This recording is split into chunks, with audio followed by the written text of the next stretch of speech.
पूरी दुनिया को जब अंग्रेज हमारे देश को छोड़ के गए, अंग्रेजों ने जाते जाते कहा था कि ये तो हम थे जो 100-125 साल तक भारत के ऊपर हमने राज करके भारत को एक साथ रखा। अब देखना हमारे जाने के बाद इनसे अपना देश नहीं चलने वाला, इन लोगों से भारत एक साथ नहीं रहेगा। ऐसे अंग्रेजों को भी लग रहा था, पूरी दुनिया को लग रहा था। दोस्तों, आज 70 साल हो गए, भारत एक साथ भी है और खूब तेजी से तरक्की भी कर रहा है, और उसका केवल एक कारण है, हमारे देश का ये संविधान।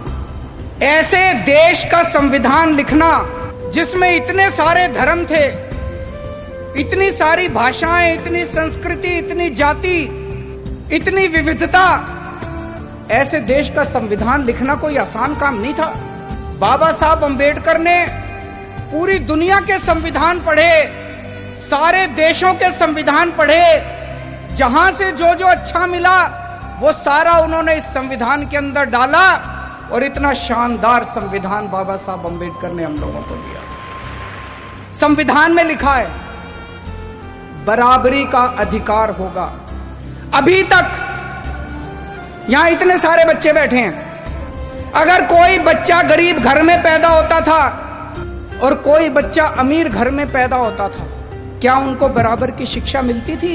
नहीं मिलती थी। तो क्या बराबरी का अधिकार था? नहीं था। मैं आपका मुख्यमंत्री हूं, हम सरकार चला रहे हैं। सरकार की नजरों में, मुख्यमंत्री की नजरों में, एक बच्चा अगर गरीब घर में पैदा होता है और एक बच्चा अमीर घर में पैदा होता है, मेरे लिए तो मेरे दोनों बच्चे बराबर हैं। मैं उन दोनों बच्चों के बीच में फर्क नहीं कर सकता। तो इसीलिए जब हमारी सरकार बनी, हमने अपने सामने सबसे पहला लक्ष्य रखा कि इस गरीब के बच्चे को भी अच्छी शिक्षा दिला के रहेंगे हम लोग। दिल्ली में जो भी बच्चा दिल्ली में पैदा होगा, चाहे वो गरीब का बच्चा हो, चाहे अमीर का बच्चा हो, सबको अच्छी शिक्षा मिलेगी, सबको एक जैसी शिक्षा मिलेगी। दोस्तों, आज 5 साल के अंदर हमने वो करके दिखाया। बाबा साहब अंबेडकर का एक सपना पूरा किया हम लोगों ने। हमारे संविधान में लिखा है जीने का अधिकार होगा। पहले गरीब आदमी के घर अगर कोई बीमार होता था, वो सरकारी अस्पताल में जाता था, सरकारी अस्पताल में इलाज का बुरा हाल था। आज दिल्ली के अंदर सरकारी अस्पतालों में वैसा ही अच्छा इलाज है जैसा प्राइवेट अस्पतालों के अंदर इलाज हो रहा है।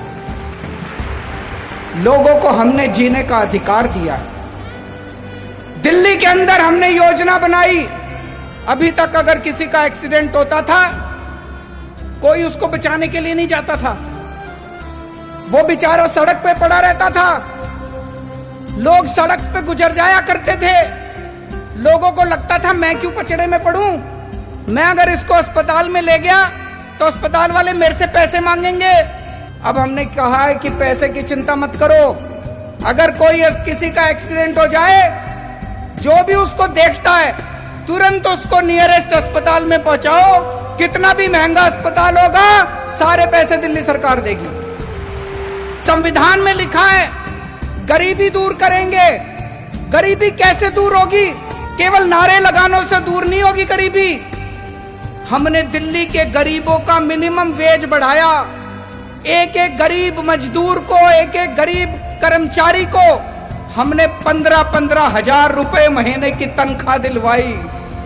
गरीबी तब दूर होगी। दोस्तों, मुझे ये लगता है अगर ये बाबा साहब अंबेडकर का संविधान एक दिन के लिए अच्छे से लागू हो जाए, ये देश कहीं का कहीं पहुंच जाएगा।